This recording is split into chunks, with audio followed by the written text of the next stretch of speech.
Assalamualaikum warahmatullahi wabarakatuh. Nama saya Rizky Kurnia dengan NIM 18224999354. Pada kesempatan kali ini saya akan menjelaskan tentang perangkat keras input-output dan perangkat lunak input-output. Kita masuk ke yang pertama, yaitu perangkat keras input-output. Perangkat keras input-output merupakan perangkat keras yang menginput atau memasukkan perintah langsung berupa informasi digital dari pengguna ke komputer, dan perangkat yang menampilkan atau menghasilkan berupa output. Perangkat keras input-output mempunyai fungsi antara lain: 1. Mengirim perintah ke perangkat masukan atau keluaran agar menyediakan layanan. Yang kedua, menangani kesalahan pada perangkat masukan atau keluaran. Yang ketiga, menangani interupsi perangkat masukan atau keluaran. Dan yang keempat, menyediakan interface ke pemakai. Klasifikasi perangkat input-output terbagi lagi menjadi dua, yaitu berdasarkan sifat aliran data dan sasaran komunikasi. Berdasarkan sifat aliran data dibagi lagi menjadi dua, yaitu perangkat berorientasi blok atau block oriented device, yang merupakan perangkat yang menyimpan dan menukarkan informasi sebagai blok-blok berukuran tetap. Contohnya disk, tab, dan CD-ROM. Dan yang kedua yaitu perangkat berorientasi karakter atau karakter oriented device, yaitu perangkat yang mengantarkan atau menerima aliran karakter tanpa peduli membentuk suatu struktur blok. Contohnya itu line printer dan mouse. Berdasarkan sasaran komunikasi, dia terbagi lagi menjadi tiga, yaitu perangkat yang terbaca manusia, yaitu perangkat yang cocok komunikasi dengan manusia. Contohnya monitor, keyboard, dan mouse.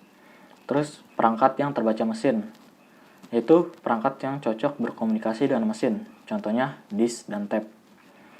Untuk komunikasi, yaitu perangkat yang cocok untuk komunikasi dengan jarak jauh, contohnya modem.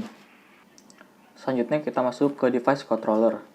Device controller ini adalah komponen elektronik yang berfungsi untuk mengaktifkan perangkat eksternal dan memberitahukan kepada CPU yang perlu dilakukan oleh perangkat driver.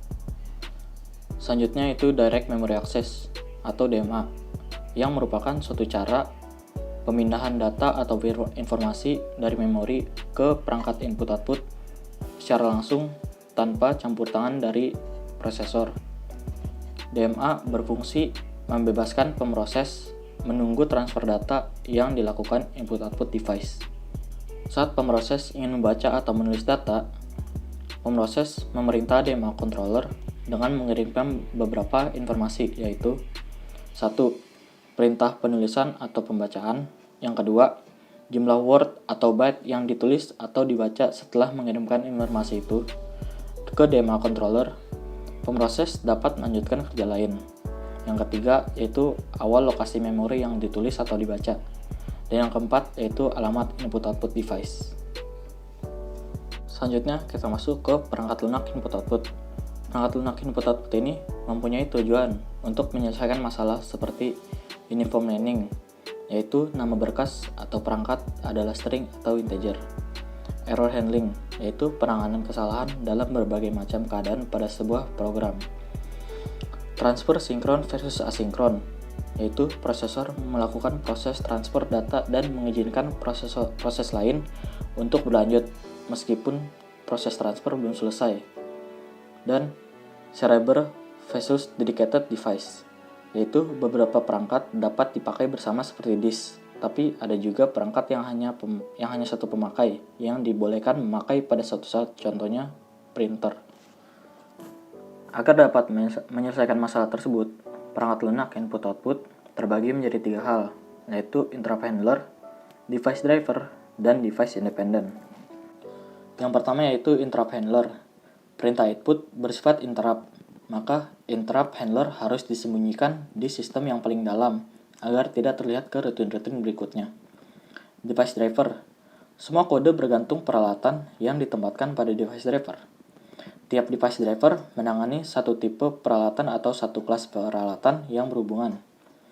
Device driver bertugas menerima permintaan abstrak perangkat lunak device independent di atasnya dan melakukan layanan sesuai permintaan. Dan device independent. Fungsi utama perangkat lunak ini adalah untuk membentuk fungsi-fungsi input-output yang berlaku untuk semua perangkat dan memberi interface atau antarmuka seragam ke perangkat lunak tingkat memakai atau user.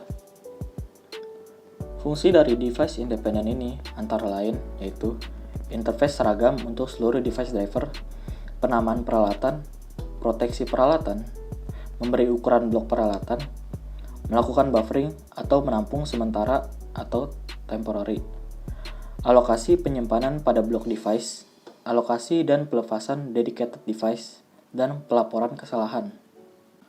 Sekian penjelasan materi perangkat keras input-output dan perangkat lunak input-output dari saya. Kurang lebihnya mohon maaf. Assalamualaikum warahmatullahi wabarakatuh.